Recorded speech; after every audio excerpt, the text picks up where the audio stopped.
Hello everyone, welcome to Chem Aroma. आज हम एक नया टॉपिक स्टार्ट करेंगे। क्या है? Mole concept.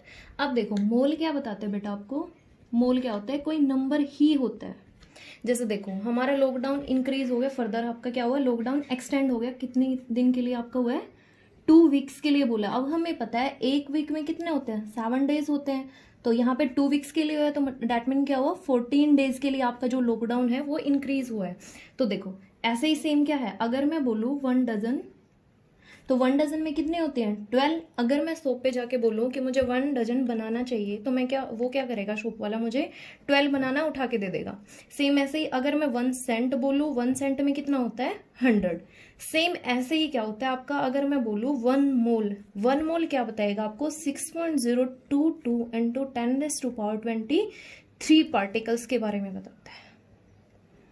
मतलब अगर आपने वहां पे एटम्स यूज किया तो वो आपको उतने एटम्स के बारे में बताएगा, मॉलिक्यूल्स हैं तो मॉलिक्यूल्स बताएगा। तो ये क्या बताता है, एक क्वांटिटी ही होती है, इससे डरने की जरूरत नहीं है। 1 mole is equal to 6.022 into 10⁻23। ये आपको क्या बता रहा है, एक नंबर ही होता है। जैसे आपने पहले ये नंबर पढ़ रखा है कि 1 डजन किसके इक्वल होता है? 12 होता है। आप कहीं भी जाके बोलोगे कि मुझे 1 डजन ये चीज चाहिए, तो आपको वो, उसको उसकी क्वांटिटी पता है, वो आपको 12 उठा के दे देगा। सेम ऐसे ही जब हम यहाँ पे पढ़ते हैं केमिस्ट्री में, तो वहां पे हम टर्म इंक्लूड करते हैं 1 मोल। तो 1 mole is equal to 6.022 into 10⁻23। अब देखो, मोल कॉन्सेप्ट, या मोल कॉन्सेप्ट पढ़ने से पहले देखो, आपको 3 टर्म पता होनी चाहिए। फर्स्ट क्या होती है, देखो आपने कभी कभी पढ़ा होगा, एक होता है आपका एटॉमिक मास, एक होता है आपका मोलिकुलर मास, और थर्ड क्या होता है आपका? मोलर मास। आपने कभी कभी नाम सुना होगा कि एटॉमिक मास भी होता है, मोलिकुलर मास भी होता है, और मोलर मास भी होता है। इन तीनों में डिफरेंस क्या होता है? देखो, एटॉमिक मास से कंफर्म हो रहा है या फिर क्लियर हो रहा है कि एटॉमिक मास मतलब वो क्या बात कर रहा है, आपके एटम की बात कर रहे हैं। आप क्या बोलोगे अगर आप क्या कर रहे हो, किसी एक एटम के, मतलब किसी एक के बारे में बात करो, जैसे आप किसी सोडियम मेटल की बात कर रहे हो, तो ये क्या होता है आपका? एटम होता है। कार्बन के बारे में बात करते हो तो वो क्या होता है? एक एटम ही है। तो एटॉमिक मास किसको बताता है? Mass of one atom. तो आप क्या लिख सकते हो, atomic mass is equal to mass of one atom. तो आप क्या बोल सकते हो, जैसे अगर मैं कार्बन के बारे में बोलूं तो कार्बन का क्या होगा? 12। तो ये क्या बताता है, इसके एटॉमिक मास को। सेम ऐसे ही क्या होता है मोलिकुलर मास, मोलिकुलर मास क्या बताता है आपके? Mass of molecules. अब जैसे आप इसमें सिंपल सा एक एग्जांपल है वाटर। अब ये देखो, ये आपका क्या है, एक से ज्यादा एटम से मिलके बना है, तो वो क्या होते हैं? आपके मोलिक्यूल्स होते हैं, और इसे आप क्या बोलते हो? मोलिक्यूल्स। तो यहाँ पे देखो, यहाँ पे क्या है, 2 आपके हाइड्रोजन प्रेजेंट है और एक आपका ऑक्सीजन प्रेजेंट है, तो ये क्या है आपका? मोलिक्यूल्स। तो मोलिकुलर मास को आप क्या बोलोगे? Mass of one molecule is equal to molecular mass. Next है आपका मोलर मास। मोलर मास क्या बताता है? Mass of 1 mole. मतलब क्या है, अगर आपने क्या लिया है, एटम लिया है, तो क्या बताएगा? मास ऑफ 1 मोल ऑफ एटम। और अगर आपने क्या लिया है, मॉलिक्यूल्स लिया है, तो क्या बोलेगा? मास ऑफ 1 मोल ऑफ मॉलिक्यूल्स। अब देखो, आपने कभी कभी पढ़ा होगा कि जैसे मैं लूं कार्बन, आपने कार्बन को फर्दर 2 वेज में देखा होगा। कार्बन का जो एटॉमिक मास होता है, मतलब आपने लिखा देखा होगा कार्बन के सामने कभी तो 12U होता है, कभी आपको मिलता है 12 ग्राम। अब देखो, दोनों टर्म में क्या है, डिफरेंस है। यहाँ पे जहां आपको अगर कभी भी U दिखाई दे, अगर वो एटम है तो वो क्या होगा आपका?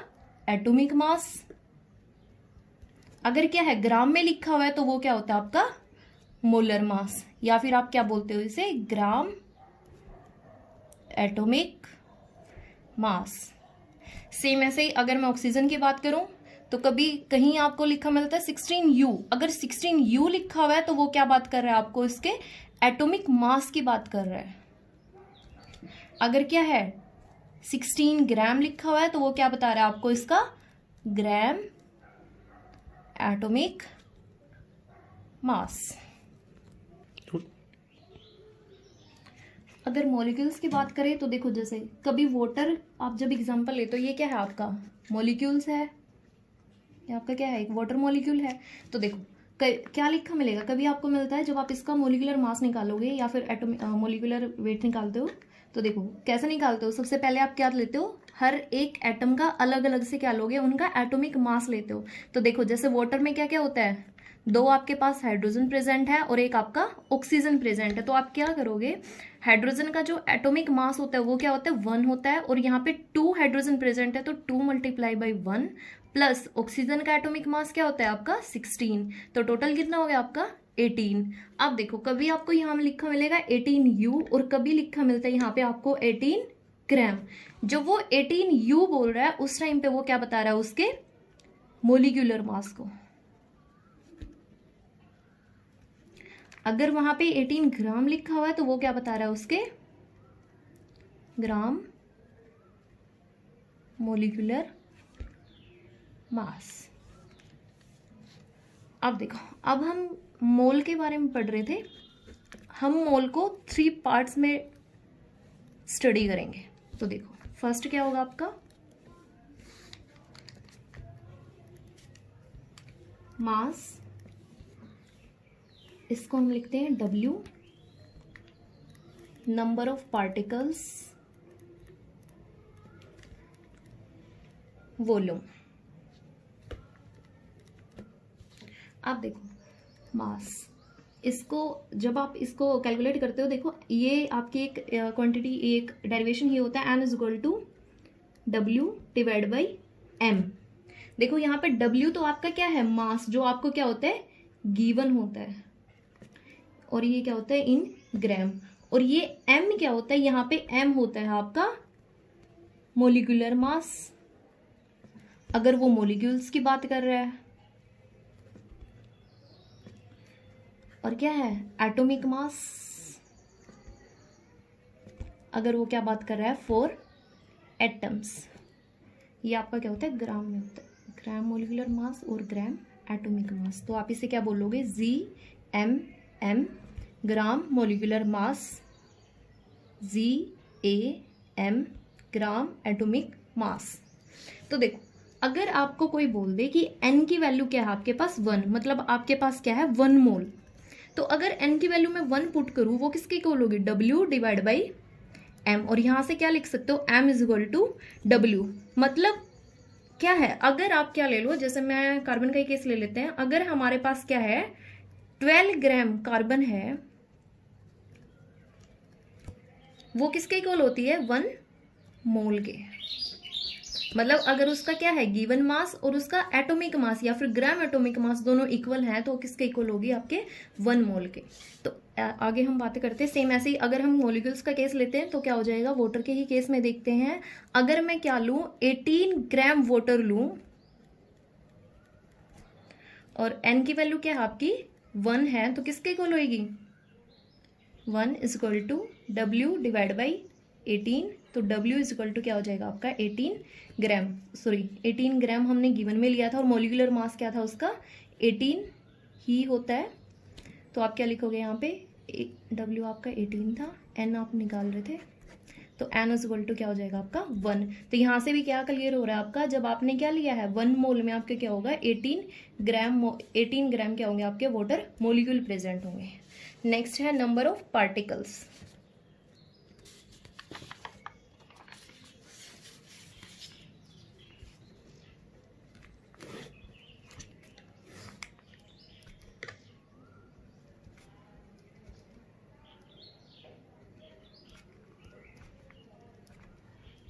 W डिवाइड बाई, अगर हम एटम का केस ले रहे हैं तो क्या हो जाएगा GAM ग्राम एटॉमिक मास, और N is equal to W divide by GMM gram molecular mass. तो देखो आपके पास यहाँ पे 2 फॉर्मूले निकले हैं।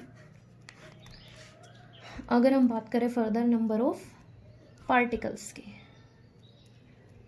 तो यहाँ पे क्या आएगा N is equal to number of particles divide by Na, और यहाँ पे ये Na क्या होता है आपका एवोगैड्रो नंबर, और इसकी वैल्यू क्या होती है 6.022 इंटू 10⁻23। तो यहाँ पे क्या लिख सकते हो N is equal to number of particles divide by 6.022 into 10⁻23। अब देखो n की वैल्यू अगर 1 है, मतलब आपने क्या लिया है, 1 मोल लिया है कोई भी एटम या फिर कोई भी सब्सटेंस। तो अगर मैं यहाँ पे n इज इक्वल टू आपका 1 है निकाल सकते हो, तो आपका क्या हो जाएगा, नंबर ऑफ पार्टिकल्स आप इजिली निकाल सकते हो। देखो n की वैल्यू यहाँ 1 पुट करेंगे तो क्या हो जाएगा, इस साइड जाएगा तो नंबर ऑफ पार्टिकल्स किसके इक्वल आ जाएगा, 6.022 इंटू 10⁻23। ठीक है। नेक्स्ट हमने लिया था वॉल्यूम। वॉल्यूम क्या था, v। अब देखो वॉल्यूम को भी हम क्या करते हैं, डिफाइन करते हैं n is equal to v divide by 22.7। अब देखो ये जो आपका मोल हो, ये जो आपने वॉल्यूम लिया है या फिर गैस, जो भी आपने गैस ली है, इसको भी आप किस में लोगे, लीटर में। अब यहाँ पे जो 22.7 टर्म यूज हुई है, ये क्या होती है, ये होती है आपकी वॉल्यूम ऑफ 1 मोल या volume of 1 mole of gas is equal to 22.7 litre at STP, at standard temperature and pressure.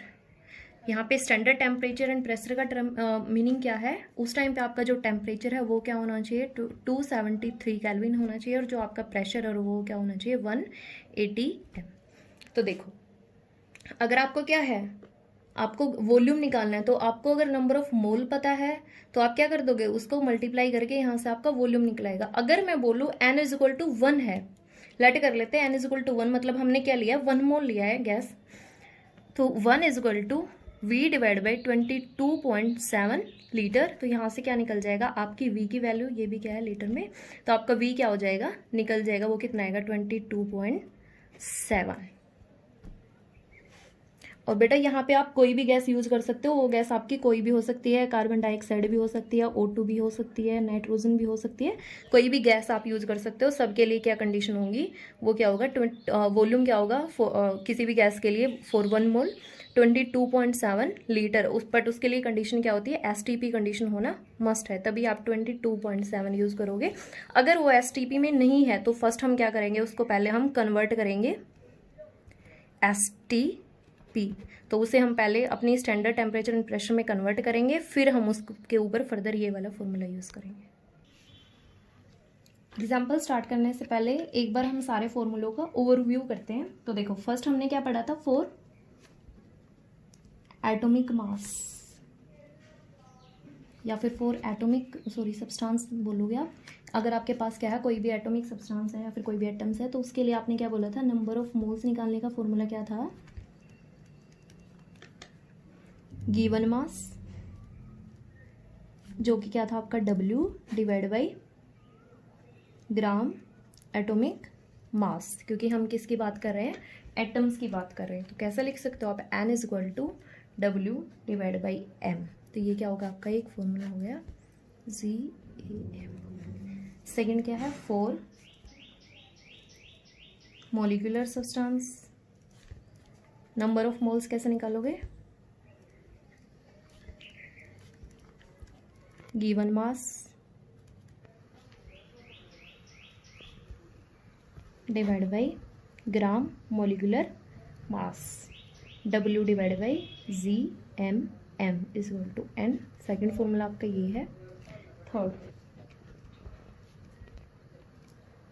For gaseous substance, number of moles is equal to volume at STP in litre divide by 22.4 litre. तो कैसे लिख सकते हो, N is equal to V in litre divide by 22.4। ये क्या बताएगा आपको, gaseous के बारे में बताएगा। नंबर 4 है, 4 number of particles, number of moles is equal to number of particles divided by Avogadro number। क्या हो जाएगा, n is equal to n divide by N A, इसको आप क्या बोल सकते हो, n से डिनोट कर सकते हो। अब हम कुछ एग्जाम्पल करेंगे। फर्स्ट एग्जाम्पल करते हैं, calculate number of moles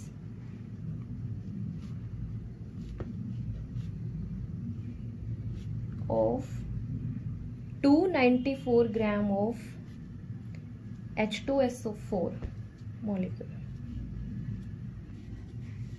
molecule बोलने की लिखने की जरूरत नहीं है, क्योंकि ये क्या है, आपका मॉलिक्यूल ही है। तो देखो आपको यहाँ पे क्या निकालना है, नंबर ऑफ मोल्स निकालने हैं, और आपको फॉर्मूला क्या पता है, N is equal to W divide by molecules है तो क्या हो जाएगा, GMM ग्राम मॉलिक्यूलर मास। तो गिवन मास क्या है आपका 294 डिवाइड बाई GMM, और यहाँ से क्या निकालोगे आप, नंबर ऑफ मोल्स। अब देखो ग्राम मोलिकुलर मास कैसे निकालोगे, कितने हाइड्रोजन प्रेजेंट है, 2, हाइड्रोजन का मोलिकुलर मास कितना होता है 1, प्लस सल्फर 32, प्लस ऑक्सीजन का कितना होता है 16, 4 एटम प्रेजेंट है तो 4 मल्टीप्लाई बाई 16, तो क्या हो जाएगा 2 प्लस 32 प्लस 64, तो क्या हो जाएगा ये आपका टोटल 98 ग्राम। तो देखो n is equal to 294 divide by 98, क्या आएगा आपका ये 3। तो यहाँ पे क्या हुआ, नंबर ऑफ मोल्स कितना है 3। सेम ऐसे ही अगर आपको कोई और क्वेश्चन दिया जाए, question number 2, number of moles in 67.2 litre of oxygen gas at STP।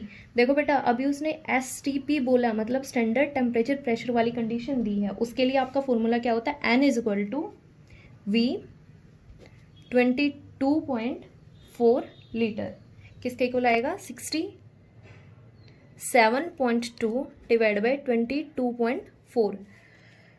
ये लास्ट में मैंने यहाँ पे 22.7 करा दिया था, यहाँ पे 22.4 कर लेना, ये बाई मिस्टेक हो गया, 22.4 होता है वो, 22.4 इज इक्वल टू कितना आ जाएगा ये आपका 3। तो यहाँ से भी आपकी अगर गैस के मोल्स निकालोगे तो कितना है आपका number of moles, N is equal to 3। वो ठीक कर लेना, वहाँ पे जो आपकी स्टैंडर्ड कंडीशन पे आपका जो वॉल्यूम होता है फॉर 1 मोल 22.4 लीटर होता है। नेक्स्ट क्वेश्चन करते हैं, अगर आपको क्या निकालना है, अलग अलग से कोई एटम निकालना है या फिर कोई भी कंस्टिट्यूएंट एटम निकालना है, तो देखो number of atoms of the, या फिर यहाँ पे क्या करना है आपको, कैलकुलेट करना है, calculate the number of atoms of the constituents element in 53 gram of Na2CO3। तो देखो आपको यहाँ पे क्या निकालना है, सोडियम अलग से निकालना है, सोडियम के कितने आपके एलिमेंट, कितने एटम प्रेजेंट है, कार्बन के अलग से निकालना है, वहाँ पे कितने एटम प्रेजेंट है, और ऑक्सीजन के अलग से अलग से निकालना है, जब आपको क्या दिया गया है 53 ग्राम ऑफ Na2CO3। तो देखो सबसे पहले हम इसका क्या निकालेंगे, ग्राम मोलिकुलर मास निकालेंगे। सोडियम का कितना होता है 23, 2 multiply by 23 plus carbon 12 plus oxygen का कितना होता है 16, कितना आ जाएगा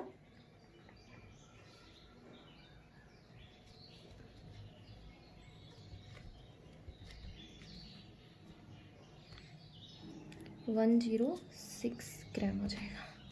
फॉर्मूला अप्लाई करते हैं, देखो सबसे पहले हम क्या निकालेंगे, यहाँ से नंबर ऑफ मोल्स निकालेंगे, N is equal to W divide by CMM। W कितना था आपको given 53 gram, divide by molecular mass क्या निकला था आपका 106। तो यहाँ से आप इसको कैलकुलेट करोगे तो कितना हो जाएगा 1/2 इज इक्वल टू 0.5। तो यहाँ से आपके पास नंबर ऑफ मोल्स कितने निकले हैं 0.5।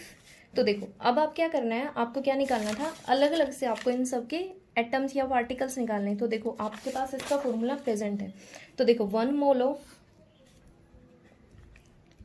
Na2CO3 कितना था इसका मोलिकुलर मास, सॉरी 106 ग्राम, या फिर 6.022 इंटू 10⁻23 मॉलिक्यूल्स। आपके पास अब कितना है 0.5, तो आप यहाँ से निकाल लोगे 0.5 का 0.5 मल्टीप्लाई बाय 6022 इंटू 10⁻23, इसको कैलकुलेट करेंगे तो क्या आ जाएगा 303 मल्टीप्लाई बाई 10⁻23, अप्रोक्सीमेट ही लेते हैं, क्या आ गया आप कितने मोलिक्यूल्स आ गए। अब देखो आपके पास क्या था Na2CO3 था, अब आपका ये कितना निकला है 0.5 मोल जब आपके पास प्रेजेंट थे तो टोटल इतने मॉलिक्यूल्स प्रेजेंट थे। अब आपको क्या निकालना है उसमें 0.5 मोल में आपके कितने सोडियम एटम प्रेजेंट है, कितने मॉलिक्यूल प्रेजेंट है, कार्बन के कितने प्रेजेंट है और एटम के कितने प्रेजेंट है। तो देखो सोडियम के कितने हैं आपके 2 प्रेजेंट है, तो आप इसको क्या करोगे 2 से मल्टीप्लाई कर दोगे, 2 इंटू 3 इंटू 10⁻23, तो यहाँ से आपके पास क्या निकलेगा सोडियम के एटम्स निकल आएंगे। कार्बन के लिए क्या करोगे 1 है तो 1 इंटू 3 इंटू 10⁻23, तो यहाँ से क्या निकलेगा आपके कार्बन एटम्स निकल आएंगे। ऑक्सीजन कितने हैं आपके 3 प्रेजेंट है, 3 इंटू 10⁻23, तो यहाँ से आपके पास क्या निकलेंगे ऑक्सीजन के टोटल एटम्स निकलेंगे। ये आप कैलकुलेट कर सकते हो। देखो अभी हमने जो लास्ट एग्जाम्पल पढ़ा था उसमें हमने जो गैसेस के केस लिया था वहाँ पे हमने STP कंडीशन ली थी। उस टाइम मैंने बताया था कि अगर आपको STP कंडीशन नहीं दी गई तो आप क्या करोगे उस कंडीशन को STP में कन्वर्ट करोगे। तो एक एग्जांपल करते हैं ऐसे जिसमें हम क्या करेंगे किसी और कंडीशन को STP कंडीशन में क्या करेंगे कन्वर्ट करके फर्दर आप उसके नंबर ऑफ मोल्स निकालोगे। तो देखिए क्वेश्चन करते हैं, calculate number of moles in 400 centimeter cube of oxygen gas at 273 Kelvin and 3 atm pressure। अब देखो यहाँ से हमें पता चल रहा है कि आपकी STP कंडीशन नहीं है, क्योंकि STP कंडीशन में क्या होता है टेम्परेचर आपका 273 केल्विन होता है और प्रेशर आपका 1 atm होता है, पर यहाँ पे आपका जो प्रेशर है वो क्या है 3 atm, तो ये क्या है आपकी STP कंडीशन नहीं है। तो फर्स्ट आप क्या करोगे इसको पूरे को क्या करोगे STP कंडीशन में कन्वर्ट करोगे। तो first convert into STP condition. STP condition के लिए हम क्या करते हैं, देखो एक तरफ लिखते हैं गिवन कंडीशन, दूसरा क्या होता है जो आपकी STP कंडीशन होती है। अब देखो गिवन कंडीशन में आपके पास 3 वैल्यू प्रेजेंट है, एक आपका वॉल्यूम होता है, एक आपका टेम्परेचर होता है और एक आपका प्रेशर होता है। तो देखो V1, P1, T1, V2, P2 and T2। अब देखो V1 इन्होंने दिया है क्या है, ये आपका 400 सेंटीमीटर क्यूब है, प्रेशर इन्होंने दिया है 3 atm है और टेम्परेचर क्या है 273 केल्विन, 273 केल्विन। वॉल्यूम आपको क्या निकालना है, वॉल्यूम आपको क्या करना है निकालना है एट STP, और प्रेशर क्या है यहाँ पे आप वो वाला वॉल्यूम यूज़ नहीं करोगे 22.4 वाला।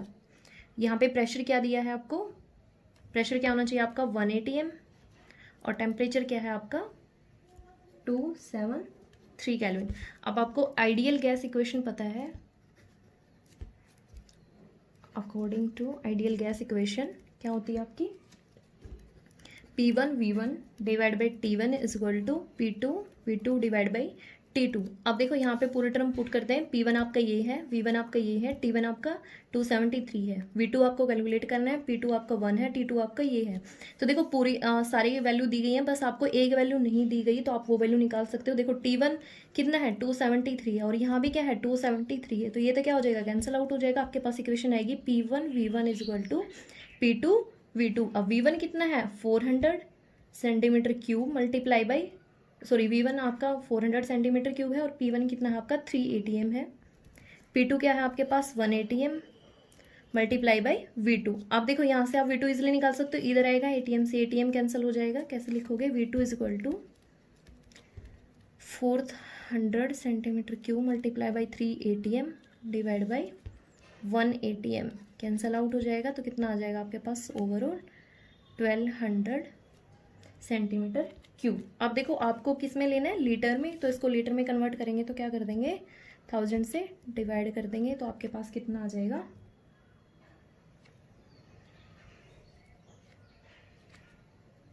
1.2।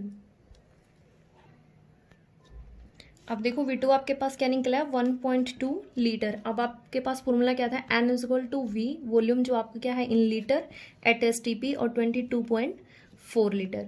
तो देखो V की वैल्यू आपकी कितनी आई 1.2 डिवाइड बाई 22.4। तो यहाँ से आपके पास क्या आ जाएगा, नंबर ऑफ मोल्स निकल आएंगे। तो यहाँ से बस आपको अगर क्या है STP कंडीशन नहीं दी गई तो आप उसको क्या करोगे, पहले उसको STP कंडीशन में कन्वर्ट करोगे। कन्वर्ट करने के बाद आप क्या करोगे, वो वाला वॉल्यूम यहाँ यूज़ करोगे, और जो आपका वॉल्यूम क्या होता है फॉर 1 मोल ऑफ गैसेस के लिए होता है 22.4, वो आप यहाँ पुट करके आपके पास नंबर ऑफ मोल निकल आएंगे।